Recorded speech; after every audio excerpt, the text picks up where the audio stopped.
وشفيعنا رسول الله محمد بن عبد الله صلى الله عليه وسلم وعلى آله وأزواجه وذريته وأولاده وأصحابه وأهل بيته ثم إلى روح سيدنا الحاجي رضي الله أحمد بن عيسى وسيد الزكي سيدنا محمد بن علي بعلي وأوصي وأبنائه ثم إلى روح سيدنا حبيب قدام والسجاد ثم إلى روح الحبيب محمد دار ثم إلى روح الحبيب أبو بكر السكران ثم إلى روح الحبيب عبد الله الدروس ثم إلى روح الحبيب نور بن عبد الرحمن عباس وشيخ علي بن عبد الله بارس ثم إلى روح الحبيب عبد الله بن علي بن حداد ثم إلى روح سيدنا الحبيب سيدنا الجبري ثم إلى روح سيدنا المولد الشيخ عبد الرحمن الديباني واصل وقرئه ثم إلى روح جميع أولياء الصالحين والأئمة الراشدين ثم إلى روح والدينا ومشايخنا ومعلمين وذوي الحكم علينا أجمعين ثم إلى أرواح أموات هذه البلدة من المسلمين والمسلمات والمؤمنين والمؤمنات أن الله يغفر له ويرحمه ويعلي درجاته في الجنة وينفعنا بأسرارهم وأنوارهم وعلومهم ونفحاتهم في الدين والدنيا والآخرة. الفاتحة. أعوذ بالله من الشيطان الرجيم. بسم الله الرحمن الرحيم. الحمد لله رب العالمين الرحمن الرحيم مالك يوم الدين إياك نعبد وإياك نستعين اهدنا الصراط المستقيم صراط الذين أنعمت عليهم غير المغضوب عليهم ولا الضالين آمين. يا ربي صل على محمد يا ربي صل عليه وسلم يا ربي صل على محمد يا ربي صل عليه وسلم يا ربي بلغه الوسيلة يا ربي خصه بالفضيلة يا ربي صل على محمد يا ربي صل عليه وسلم يا ربي وارض عن الصحابة يا ربي وارض عن السلالة يا ربي صل على محمد يا ربي صل عليه وسلم يا ربي وارض عن المشايخ يا ربي فارحم والدينا يا ربي صل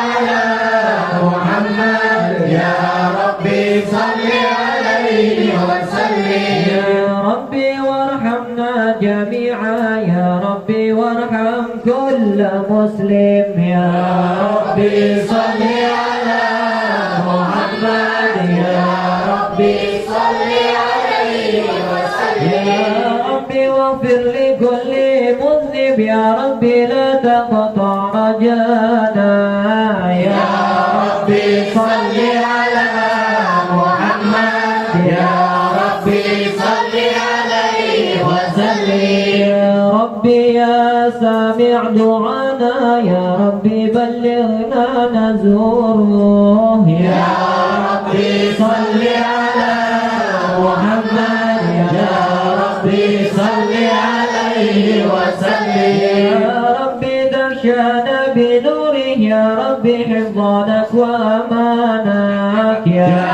ربي صل على محمد يا ربي صل عليه وسلم يا ربي واسكننا جنانك يا ربي أجرنا من عذابك يا ربي صل على محمد يا ربي صل عليه وسلم يا ربي وارزقنا الشهادة يا ربي حفظنا بالسعادة يا ربي صل على محمد يا ربي صل عليه وسلم يا ربي واصلح كل مصلح يا ربي واكفي كل مؤذي يا ربي صل على محمد يا ربي صل عليه وسلم يا ربي نختم بالمشفع يا ربي صل عليه وسلم يا ربي صل على محمد يا ربي صل عليه وسلم اللهم صل وسلم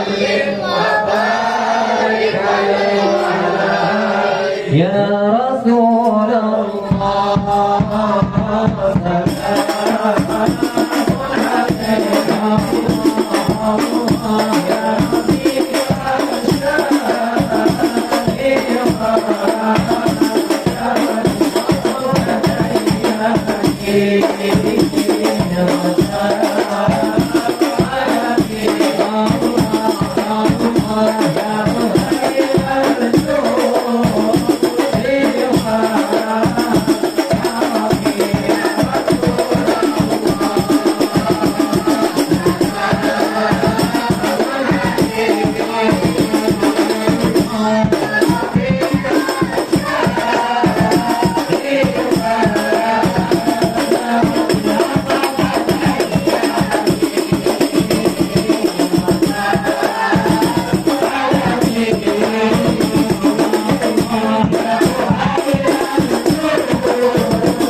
الشيطان الرجيم.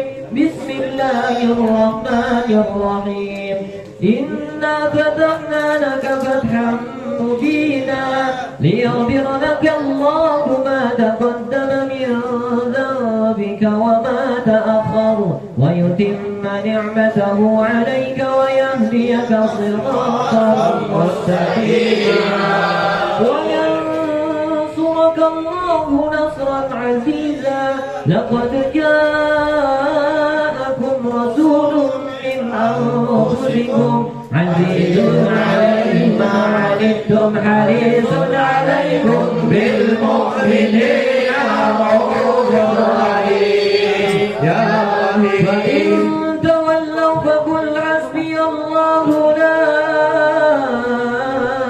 إله إلا هو عليه توكلت وهو رب العرش العظيم إن الله وملائكته يصلون على النبي يا أيها الذين آمنوا صلوا عليه وسلموا تسليما اللهم صل وسلم وبارك عليه وعلى آله وسلم وبارك عليه وعلى آله بسم الله الرحمن الرحيم الحمد لله القوي الغالب الولي الطالب الباعث الوارث المعني السالب عالم الكائن والبائن والزائل والذاهب يسبح الآفل والمائن والطالب والغارب ويواحد الناطق والصامت والجامد والذائب يضرب بعدله الساكن ويسكن بفضله الضارب لا إله إلا الله والعجائب في تركيب هذه الجوانب خلق مخا وعظما وعضودا وعروقا ولحما وجلدا وشعرا من مختلف متراكب مما إن ذابق يخرج من بين صلب والترائب لا إله إلا الله لا إله إلا الله كريم بسط لخلقه بسبب كرمه والمواهب ينزل بكل ليلة إلى السماء الدنيا وينادي هل من مستغفر هل من تائب هل من طالب حاجة فهو إله المطالب ولو رأيت الخدام قياما على الأقدام وقد جادوا بالدموع السواكب والقوم بين النادم والتائب وخائف لنفسه يعاتب وابق من الذنوب إليها فلا يزالون في الاستغفار حتى يكف كف النهار ذيول الغياهب فيعودون وقد فازوا بالمطلوب وأدرك رضا المحبوب ولم يؤب أحد من القوم وهو خائب لا إله إلا الله فسبحانه وتعالى من مالك أوجد نور نبيه محمد صلى الله عليه وسلم قبل أن يخلق آدم من الطين اللازب وعرف فقرة على الأشياء وقال هذا سيد الأنبياء وأجل الأصفياء وأكرم الحبائب اللهم صل وسلم وبارك عليه وعلى آله وآدم عليه السلام ينيره على المراتب قيل هو نوح عليه السلام ينجو من الغرق ويهلك من خلفه من الأهل والأقارب قيل هو إبراهيم عليه السلام ويدكم حجته على عباد الأصنام والكواكب قيل هو موسى عليه السلام من هذا الحبيب وموسى كليم ومخاطب قيل هو عيسى عليه السلام وهو بين يدي نبوته كالحاجب قيل هو من هذا الحبيب الكريم الذي ألبسته خلة الوقار وتوجد بتجاه المهابة والافتخار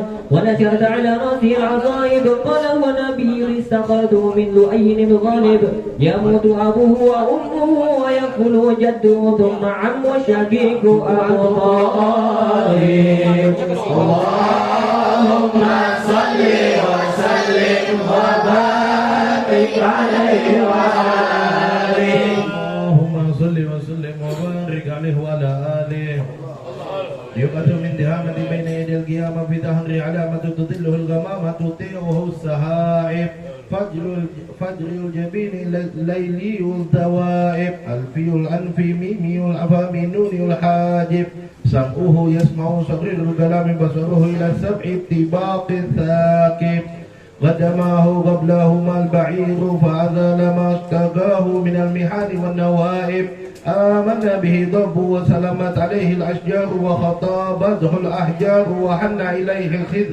خذه حنينا حزين نادم يداه تظهر بركتهما في المطاعم والمشارب قلبه لا يغفل ولا ينام ولكن للخدمة على الدوام مراقب إن أوذي يعفو ولا يعاقب وإن خصم يصمت ولا يجاوب أرفعه إلى أشراف المراتب في رتبة لا تنبغي قبله ولا بعده لراكب في مركب من الملائكة يفوق على سائر المواكب فإذا ارتقى على الكونين وانفصل عن العالمين ووصل إلى غاب قوسين كنت له أنا نديم والمخاطب. اللهم صل وسلم وبارك عليه وعلى آله. اللهم صل وسلم وبارك عليه وعلى آله.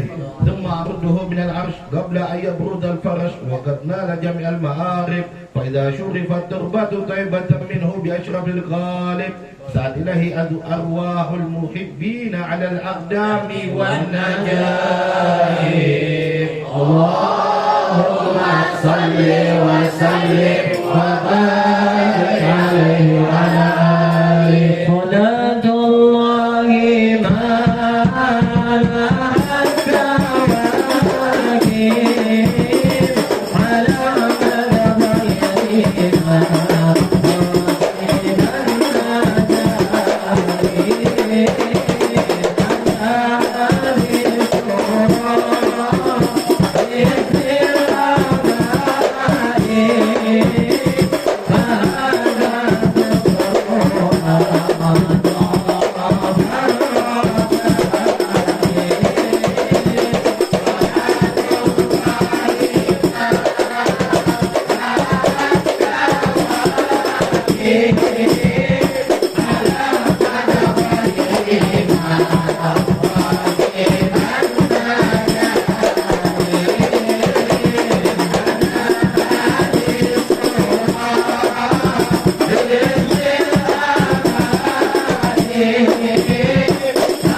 وسلم وبارك عليه وعلى آله.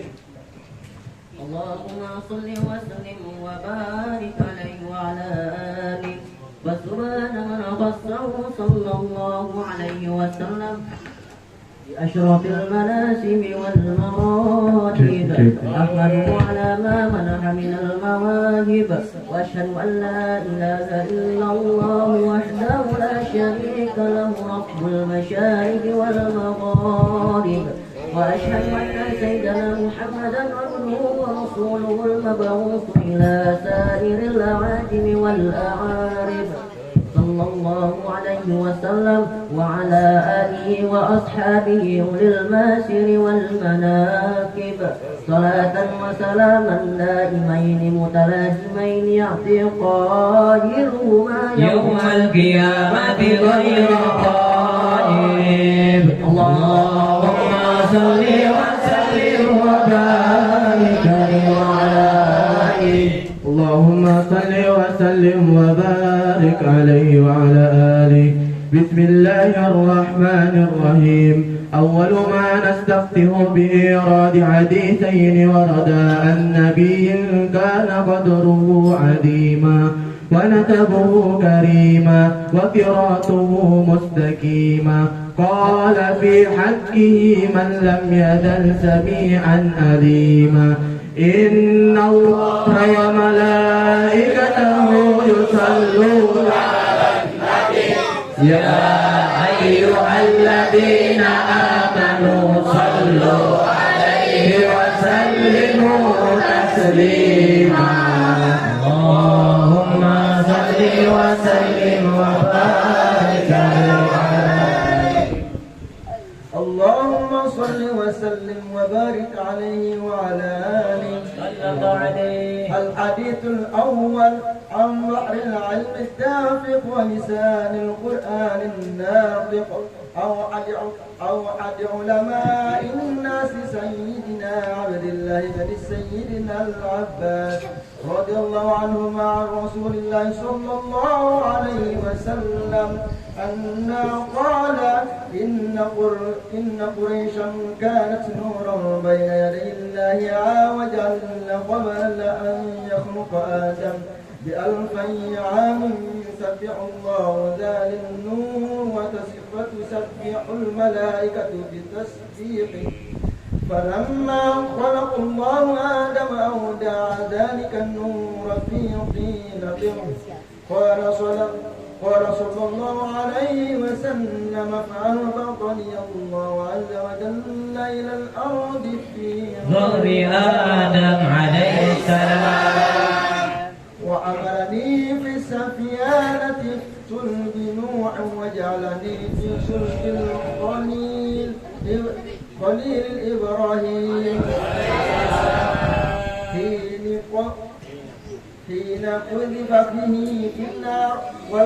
ولم يزل الله عز وجل ينقلني من الأصلاب الطاهرة إلى الأرحام الزكية الآخرة حتى أخرجني الله من بين أبوي وهما لم يلتقيا على صفاح قد. اللهم صل وسلم وبارك عليه وبارك عليه وعلى آله. الحديث الثاني عن طيب يسار يسبق العبار قال علمنا بالتوراة إلا سفرا واحدا كان يختمه ويدخل صندوق. فلما مات أبي فتته فإذا فيه نبي آخر الزمان مولده بمكة وهجرته بالمدينة وسلطانه بالشام. يقول الجار يتزر على وسط يكون خير الأنبياء وأمته خير الأمم.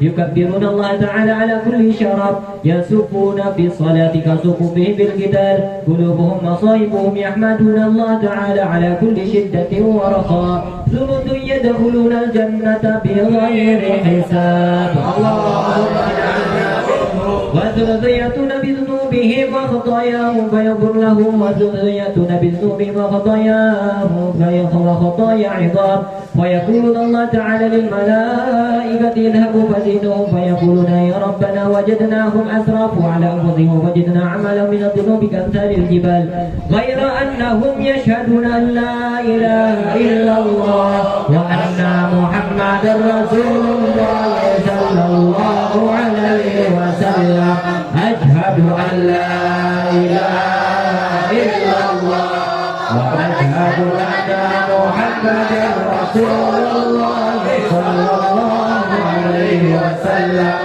اللهم صل وسلم وبارك عليه وعلى آله اللهم صل وسلم وبارك عليه وعلى آله فيقول الحق وعزتي وجلالي لا جعلت من أخلص لي بالشهادة كما كذب بي أدخلوهم الجنة برحمتي يا أعز جواهر الأخود وخلاصة إكسير الشر الوجود مادحك قاصر ولو جاء ببذل المجهود وواسفك عاجز عن حصر من حويت من إيصال الكرم والجود الكون إسارة وأنت المحمود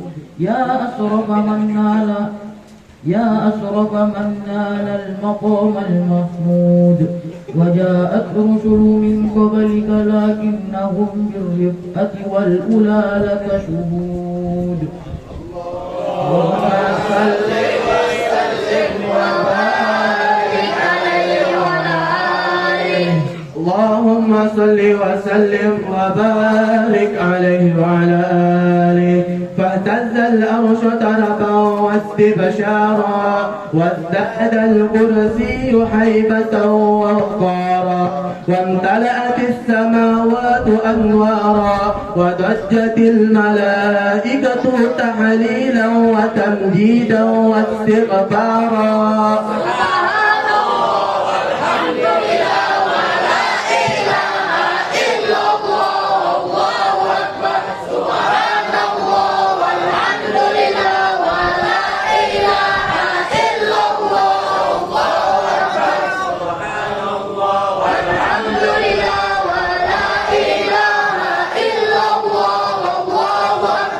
ولم تزل أمه ترى أنواعا من فقره وفضله إلى نهاية تمام حمله فلما اشتد بها التلقى بإذن ربي خلق وضعت الحبيب صلى الله عليه وسلم ساجدا شاكرا حامدا كأنه البدر في تمام صلى الله على محمد صلى الله عليه وسلم صلى الله على محمد يا ربي صل وسلم مرحبا أهلا وسهلا بالنبي خاتم وآله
Video ini bukan foto. Video.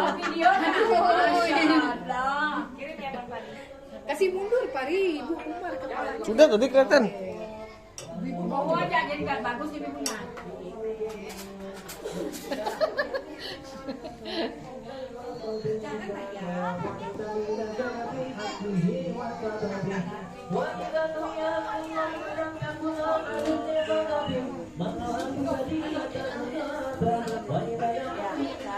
Terlalu panas.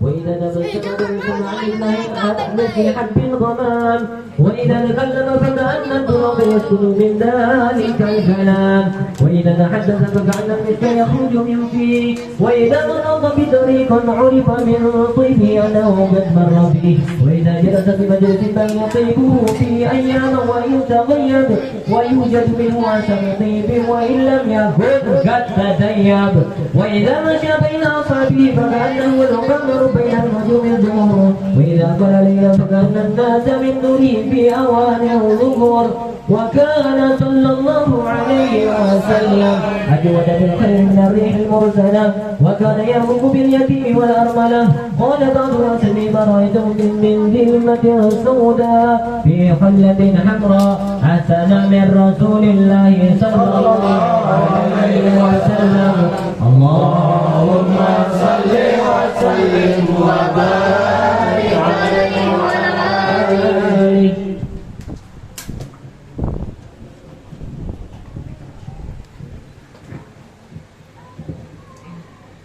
اللهم صل وسلم وبارك عليه وعلى آله.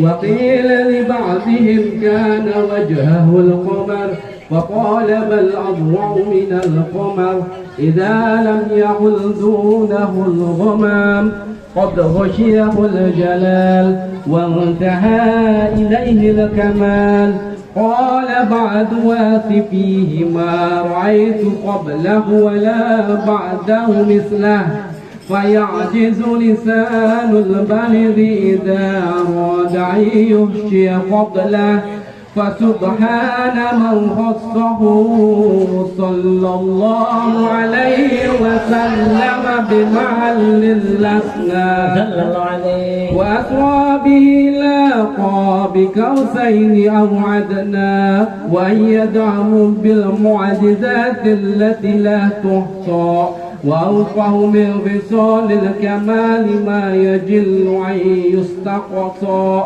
وأعطاه خمسا لم يعطهن أحدا قبله وآتاه جوامع الكلم فلم يدرك أحد قبله وكان له في كل مقام عنده مقال ولكل كمال منه كمال لا يقول في سؤال ولا جواب ولا يجل لسانه إلا في صواب اللهم صل وسلم وبارك عليه وعلى آله اللهم صل وسلم وبارك عليه وعلى آله وما عسى أن يقال في من وصفه القرآن وأعرب عن فضائل التوراة والإنجيل والزبور والفرقان وجمع الله له بين رؤيته وكلامه وقرن اسمه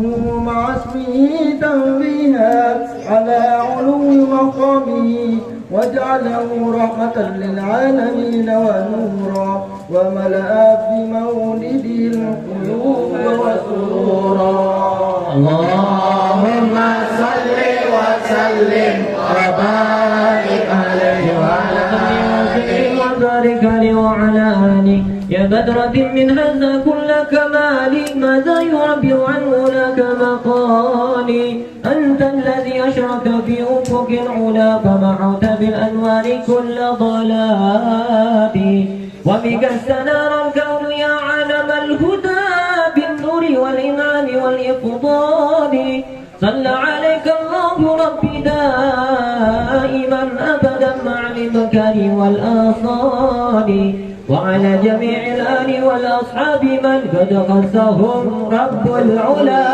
بكماله اللهم صل وسلم وبارك عليه وعلى الفاتحة.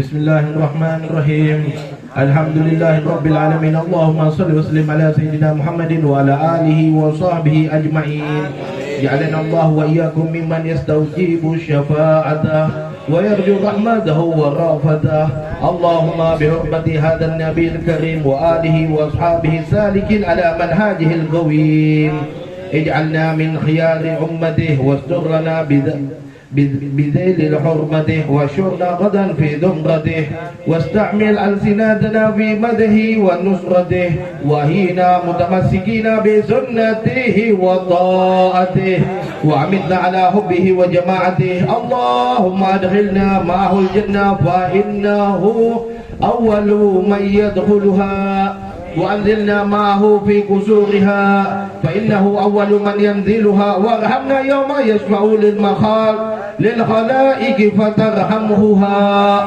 اللهم ارزقنا زيارته في كل سنة ولا تجعلنا من الغافلين عنك ولا عنه قد رسينا اللهم لا تجعل في مجلسنا هذا أحدا إلا غسلت بماء التوبة ذنوبه وسترت برداء المغفرة عيوبه اللهم إنه كان معنا في السنة الماضية إخوان إخوان منعهم الغضاء عن الوصول إلى مثلها فلا تحرمهم من ثواب هذه الساعات وفضلها. اللهم ارحمنا إذا سرنا من أصحاب القبور. اللهم ارحمنا إذا سرنا من أصحاب القبور. اللهم ارحمنا إذا سرنا من أصحاب القبور ووفقنا للأعمال الصالح يبقى سنه على ممر الدهور. اللهم اجعلنا لعليك ذاكرين ولنعميك شاكرين وليوم لقائك من الذاكرين وحين بطاعتك مشغولين. وإذا توفيتنا فتوفنا غير مفتون ولا مخذولين واختم لنا منك بخير أجمعين. اللهم اكفنا شر الظالمين. اللهم اكفنا شر الظالمين. اللهم اكفنا شر الظالمين واجعلنا من فتنة هذه الدنيا سالمين. اللهم اجعل هذا الرسول الكريم لنا شفيعا وارزقنا به يوم القيامة مقاما رفيعا. اللهم اسقنا من حوض النبي محمدا صلى الله عليه وسلم شربة هنيئة ولا نظمع بعدها أبدا واحشرنا تحت لوائه غدا. اللهم اغفر لنا.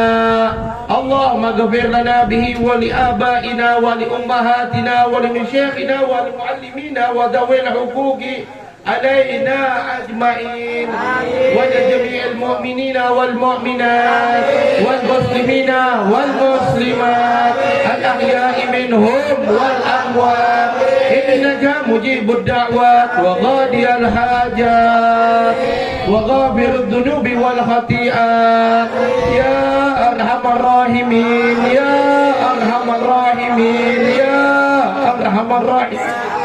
وصلى الله على سيدنا محمد وعلى آله وصحبه وسلم. سبحان ربك رب العزة عما يصفون والسلام على المرسلين والحمد لله. بسم الفاتحة.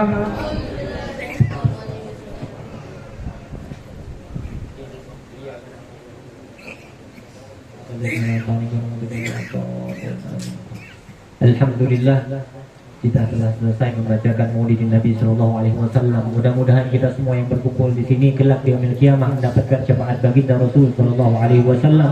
Berkat kita bersalawat, berkumpul memuji-muji baginda Rasul Sallallahu Alaihi Wasallam. Amin ya rabbal alamin. Untuk lebih lengkapnya, mari kita sama-sama menyimak dan mendengarkan mau'izatul hasanah yang insyaallah akan disampaikan oleh akhina Al-Habib Husain bin Abdullah Al-Kaf. Fa'alih wali tafaddal. Sallu ala Nabi Muhammad.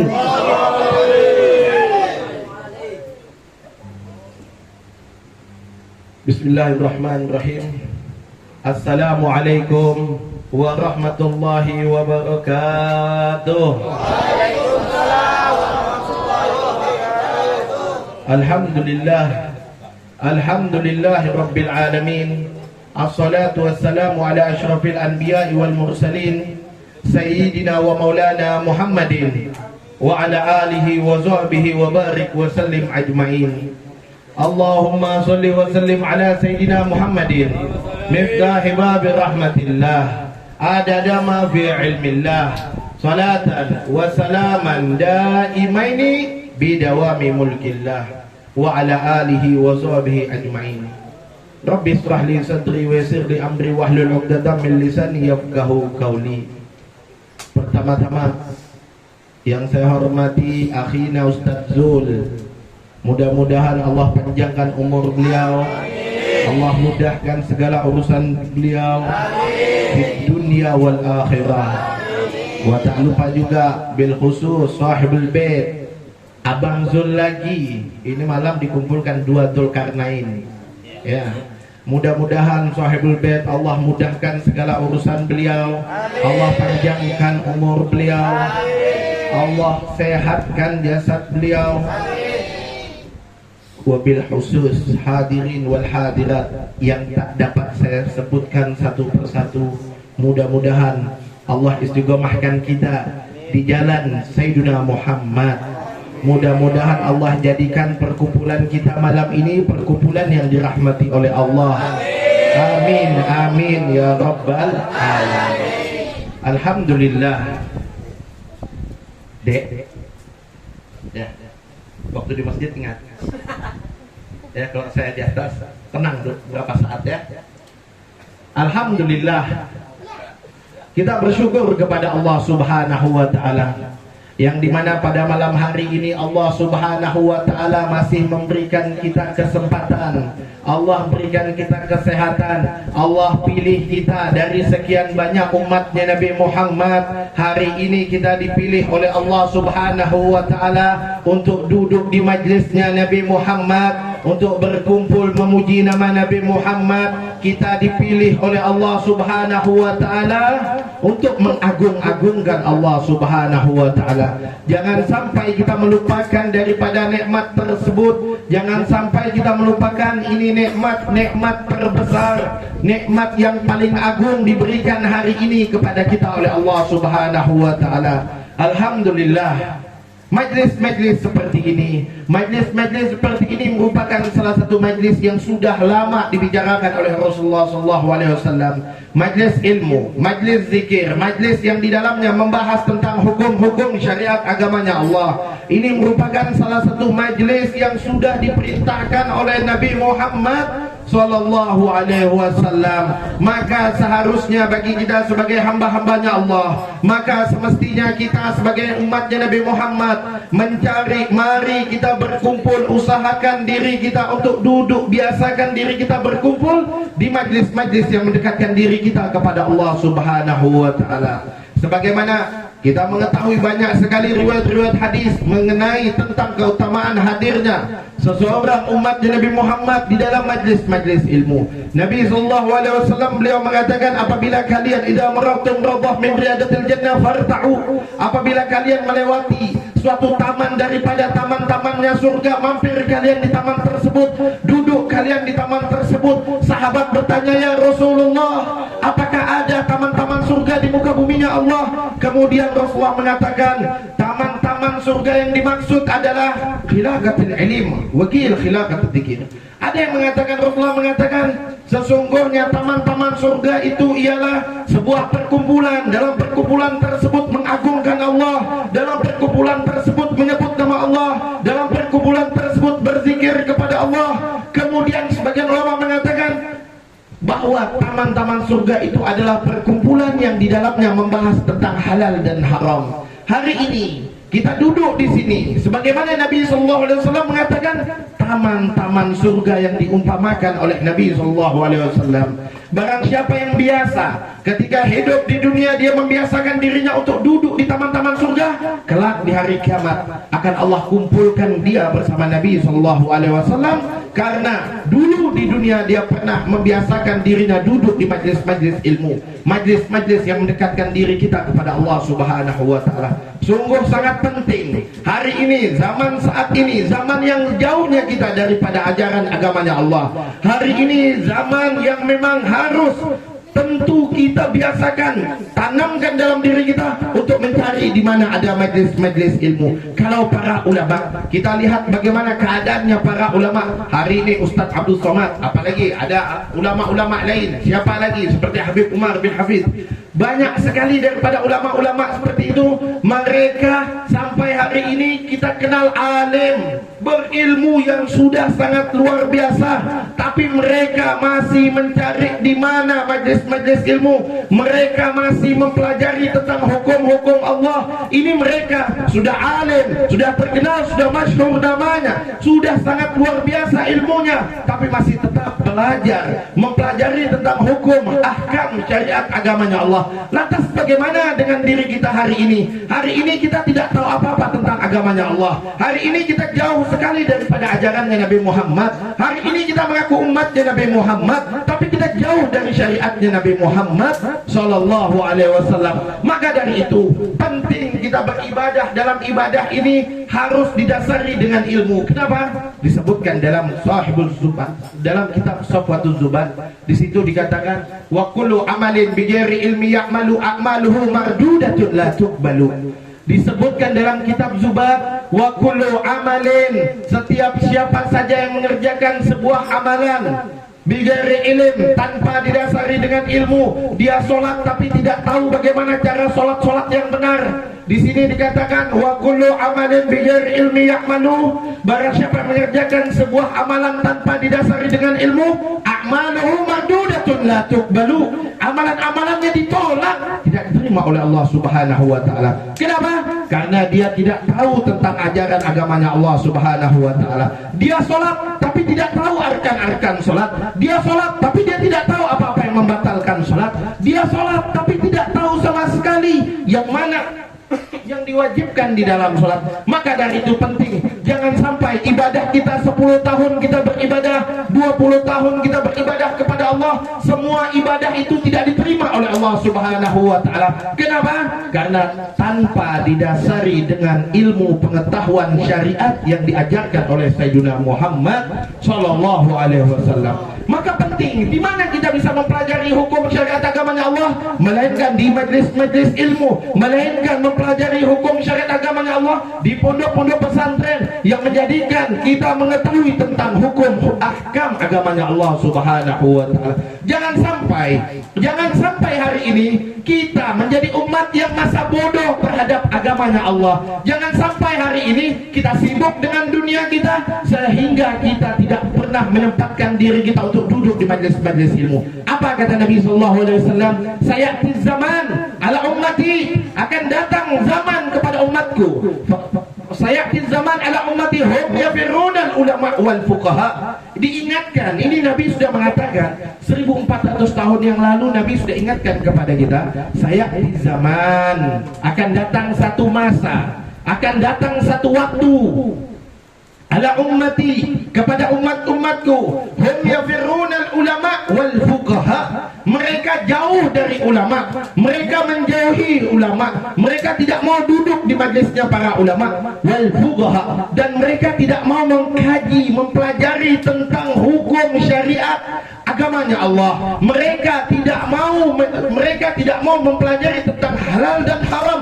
Bahkan mereka jauh dari ulama, mereka jauh dari majlis-majlisnya ulama. Ketika ada majlis ulama di tengah-tengah mereka tidak mau hadir, mereka tidak mau duduk di majlis tersebut, mereka enggan berkumpul di majlis para ulama. Itu akan datang, kata Nabi, akan datang itu zaman kepada umat-umatku, mereka jauh dari ulama. Siapa ulama? Ulama ini bukan hanya sekedar mubalik, ulama ini yang alim, orang yang mengetahui tentang halal dan haram, orang yang mengetahui tentang syariat agamanya Allah. Nabi katakan kalau itu mereka jauh dari majlisnya para ulama, itu zaman akan datang kepada mereka. Kalau sudah mereka menjauhi majlis-majlis ilmu, menjauhi majlisnya para ulama, menjauhi majlis-majlis yang mengajarkan mereka tentang ahkam hukum agamanya Allah, kalau mereka sudah jauh, fayabtilihumullahu salasa baliyat, maka kalau itu sudah terjadi kepada mereka sudah jauh dari ulama, jauh dari majlis-majlis fikih, ilmu yang mengetahui, mengajarkan tentang halal dan haram. Kalau mereka sudah enggan, maka Allah kirimkan 3. Apa 3? Apakah ini benda yang baik? Apakah yang dikirimkan oleh Allah ini perkara yang baik? Tidak. Nabi katakan akan dikirimkan kepada mereka kalau mereka sudah jauh dari majlisnya para ulama. Yang pertama, Allah kirimkan kepada mereka pemimpin-pemimpin yang zalim. Kalau mereka jauh dari majlisnya ulama, Allah datangkan pemimpin-pemimpin yang zalim, yang menyusahkan kehidupan mereka. Kemudian ini bala yang pertama. Bala yang kedua, Allah cabut keberkahan di dalam rezeki mereka. Kerja capek, kerja lelah, tapi tidak pernah cukup.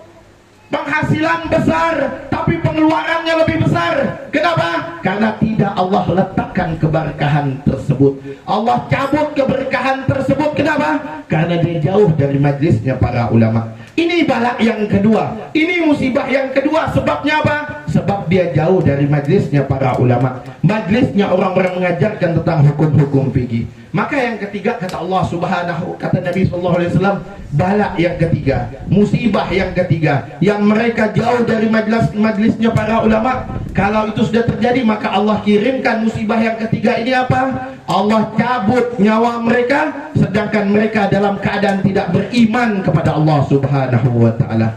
Tidak beriman, mati dalam keadaan tidak beriman. Sebabnya apa? Tidak mau duduk di majlisnya para ulama, tidak mau berkumpul dengan para ulama, tidak mempelajari tentang hukum syariat agamanya Allah. hati-hati kalau itu sudah terjadi dalam diri kita. Kalau itu di hati kita, kita menganggap majelisnya ulama ini sudah malas hadir di majelis ulama, hati-hati. Cepat kita bertobat kepada Allah, cepat kita meminta ampun kepada Allah. Ini sebab hukuman diberikan bala 3 bala ini karena sebab dia jauh, tidak mau duduk, tidak mau berkumpul, tidak mau duduk bersama para ulama. Allah kirimkan, kata Nabi sallallahu alaihi wasallam, 3 bala ini. Bagaimana kalau seandainya lebih-lebih lagi kalau seandainya ada kebencian di dalam hati mereka?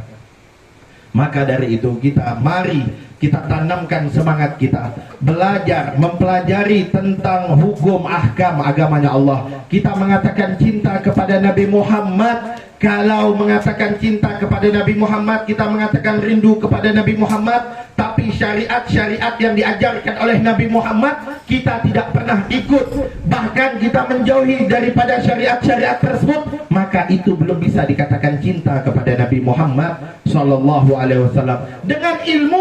Dengan ilmu pengetahuan agamanya Allah, maka kita akan mengetahui semua apa-apa yang diperintahkan oleh Allah. Kita mau menyebut berzikir kepada Allah Subhanahu wa taala, kalau kita tidak tahu tentang syariatnya, agamanya, bacaan yang harus dibaca apa, zikir apa yang harus kita baca, kalau ini tidak pernah kita belajar, tidak mengetahui apa-apa, maka itu menjadikan sebab lisan kita ini kaku kelak di hari ketika dalam keadaan sakaratul maut. Kenapa? Sebab kita tidak pernah duduk di majelisnya ulama, tidak pernah mempelajari tentang hukum ahkam agamanya Allah. Ketika kita diperintahkan untuk berzikir menyebut nama Allah, kita tidak bisa. Kenapa? Karena semasa hidup kita, ketika kita dalam keadaan hidup, lisan kita kurang berzikir kepada Allah. Biasakan lisan kita ini berzikir kepada Allah. Biasakan lisan kita ini menyebut nama Allah, agar kelak ketika dalam datangnya sakaratul maut, ketika lisan kita ini dalam keadaan sakaratul maut, lisan ini tidak kaku menyebut nama Allah, lisan ini tidak kaku mengucapkan la ilaha illallah Muhammadar Rasulullah. Maka dari itu penting dengan hadir di majelis ilmu, mempelajari tentang hukum-hukum ahkam agamanya Allah, membiasakan lisan kita berzikir kepada Allah Subhanahu wa taala. Ini merupakan sebuah perintah dari Allah Subhanahu wa taala. Banyak sekali manfaat-manfaat daripada zikir-zikir yang kita baca. Apalagi saat ini kita duduk tadi di sini membaca sholawat, memuji Nabi sallallahu alaihi wasallam. Ini bagian daripada zikir, mengingatkan kita kepada Nabi Muhammad. Banyak sekali fadilah-fadilah tentang berzikir, bahkan disebutkan dalam sebuah riwayat pernah terjadi, dikisahkan saat itu pada zaman Sayyidina Al-Imam Ahmad ibn Hanbal. Al-Imam Ahmad ibn Hanbal ini seorang yang masyhur, ulama mazhab, imam mazhab. Sayyidina Ahmad ibn Hanbal ini ketika itu tidak tahu, tiba-tiba bawaan hatinya ingin keluar daripada tempatnya, ingin keluar daripada kotanya, ingin pergi ke kota Basrah saat itu dari kota Baghdad, tapi bawaan hati begitu cepat, begitu kuat, menginginkan agar dia keluar daripada tempatnya, daripada rumahnya. Maka singkat cerita, keluarlah Sayyidina Imam Ahmad ibn Hanbal pergi ke kota Basrah. Ke kota Basrah tidak ada keluarga, tidak ada kawan, tidak ada kerabat di saat itu, di tempat itu. Maka sampailah Sayyidina Imam Ahmad ibn Hanbal di kota Basrah tersebut, tiba di masjid. Ketika beliau melaksanakan sholat isya, beliau ingin istirahat di masjid. Apa kata pengurus masjid? Pengurus masjid ini mengatakan, "Hei, ini masjid. Ini Sayyidina Imam Ahmad ibn Hanbal pada zaman dulu masyhur, terkenal. Ya, Imam Ahmad ibn Hanbal itu terkenal pada zaman dulu. Namanya, karena zaman dulu itu beda dengan zaman sekarang. Zaman dulu namanya, ya, siapa yang tidak kenal Ustadz Zul? Ini zaman sekarang semua orang kenal, ya.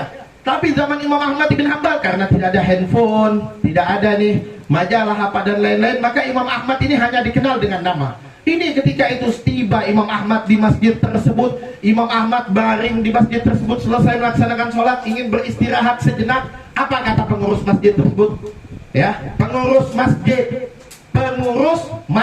bukan di masjid sini ya. Insya Allah masjid sini khair semua.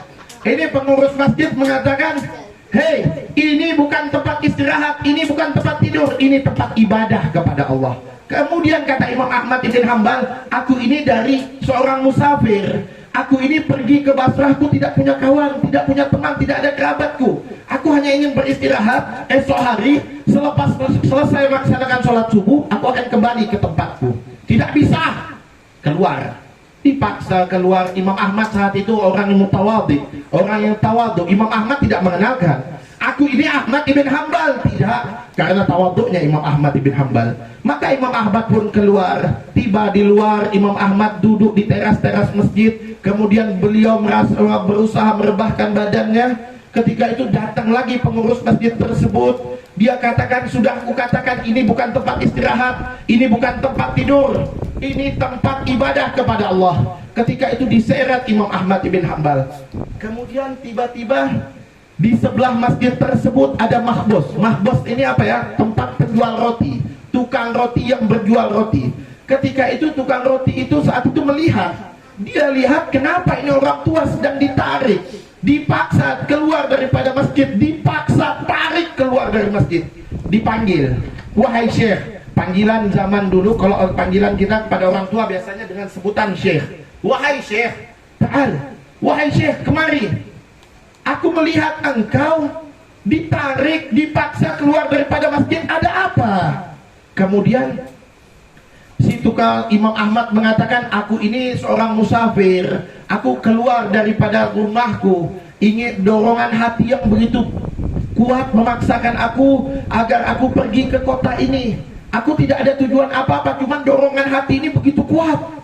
Kemudian apa kata tukang roti tersebut? Aku punya tempat, wahai syekh, kau boleh istirahat di sini. Ketika kau ingin kembali esok untuk semalam, saat ini kau boleh istirahat di tempatku, cuman kecil, tidak besar. Kemudian Imam Ahmad mengatakan, alhamdulillah, terima kasih, kau sudah menyediakan tempat untukku.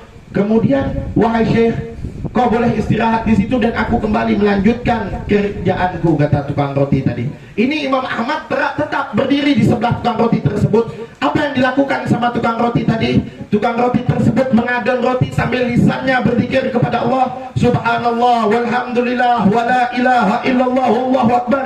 Ini lisan tetap berzikir sambil mengadon roti, ya. Sambil mengadon roti, lisannya selalu berzikir kepada Allah subhanahu wa ta'ala. Kemudian ini takjubnya zaman dulu, ini orang-orang begitu, ya, mengadon roti sambil lisannya berzikir kepada Allah. Kalau zaman sekarang ini mudah-mudahan orang tua kita, ibu-ibu kita, istri-istri kita motong bawang mengucapkan subhanallah walhamdulillah wala ilaha illallah wallahu akbar. Jangan sampai istri-istri kita motong bawang, ih suamiku ini cerewet kalau mau makan, inilah atau bicarakan orang lain. Jangan, biasakan lisan kita setiap apapun keadaannya berzikir kepada Allah subhanahu wa ta'ala. Ini ketika itu, saat itu Imam Ahmad menyaksikan, ini sudah sejak bila, sejak kapan kau melakukan ini? Perkara ini sudah lama, apakah sudah lama? Apa yang kau maksud ini, wahai syekh? Kata tukang roti. Iya, kau berzikir kepada Allah sambil mengadon roti. Apa ini yang kau lakukan? Perkara ini sudah berapa lama? Kemudian orang ini mengatakan, tukang roti ini mengatakan, ini sudah lama aku lakukan, wahai syekh. Sudah lama aku mengadon roti sambil berzikir kepada Allah, ini sudah lama sekali. Kemudian apa yang Allah berikan, kata Imam Ahmad bin Hambal, apa yang Allah berikan dengan lisanmu yang senantiasa berzikir kepada Allah? Kemudian orang itu mengatakan, wahai syekh, lisanku yang senantiasa berzikir kepada Allah, yang Allah berikan, tidaklah aku mengangkatkan tangan aku berdoa kepada Allah, melainkan semua doa-doaku dikabulkan oleh Allah subhanahu wa ta'ala. Kemudian akan tetapi ada satu, wahai syekh, ada satu, sampai hari ini aku masih menunggu. Bukan tidak dikabulkan oleh Allah, tapi aku masih menunggu doa ini dikabulkan, kata kata orang tua tadi yang penjual roti tadi. Kemudian Imam Ahmad mengatakan, apa doa yang belum dikabulkan sampai hari ini oleh Allah? Kemudian tukang roti itu mengatakan kepada Imam Ahmad bin Hambal, wahai syekh, aku dari sejak dulu ingin berjumpa dengan seorang ulama yang masyhur yang bernama Ahmad bin Hambal. Aku selalu berdoa, ya Allah, pertemukan aku kepada Imam Ahmad bin Hambal. Terkejut Imam Ahmad bin Hambal.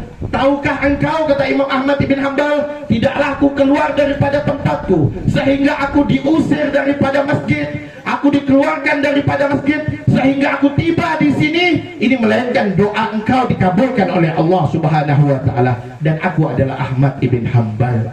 Coba lihat pengabulan Allah ketika lisan senantiasa berzikir, lisan yang berzikir dengan ilmu pengetahuan agamanya Allah, maka Allah permudahkan segala urusan Allah. Allah permudahkan segala urusan hamba-hamba Allah Subhanahu wa taala. Maka dari itu, jadikan tempat-tempat seperti ini. Niatkan kita, niat yang baik, niat ikhlas, niat karena Sayyidina Muhammad Sallallahu Alaihi Wasallam. Kita minta kepada Allah Subhanahu Wa Taala, mudah-mudahan perkumpulan kita malam hari ini, sebagaimana kita dikumpulkan di tempat ini karena Nabi Muhammad, mudah-mudahan kelak di hari kiamat kita dikumpulkan oleh Allah bersama Nabi Muhammad Sallallahu Alaihi Wasallam. Ya muhawwil qulub hawwil halana ila ahsanil hal. Ya muhawwil qulub hawwil halana ila ahsanil hal. Ya muhawwil qulub hawwil halana ila ahsanil hal. Wahai yang maha membolak-balikkan keadaan hati, ubahlah keadaan hati kami menjadi keadaan yang lebih baik ya Allah. Ubahlah keadaan hati kami menjadi keadaan yang lebih baik ya Allah. Ubahlah keadaan hati kami ini menjadi keadaan yang lebih baik ya Arhamar Rahimin. Allahumma rabbana atina fid dunya hasanah wa fil akhirati hasanah wa qina adzabannar. Wa sallallahu ala sayyidina Muhammad wa ala alihi washabihi wasallam. Walhamdulillahi rabbil alamin. Al-afu minkum. Assalamualaikum warahmatullahi wabarakatuh.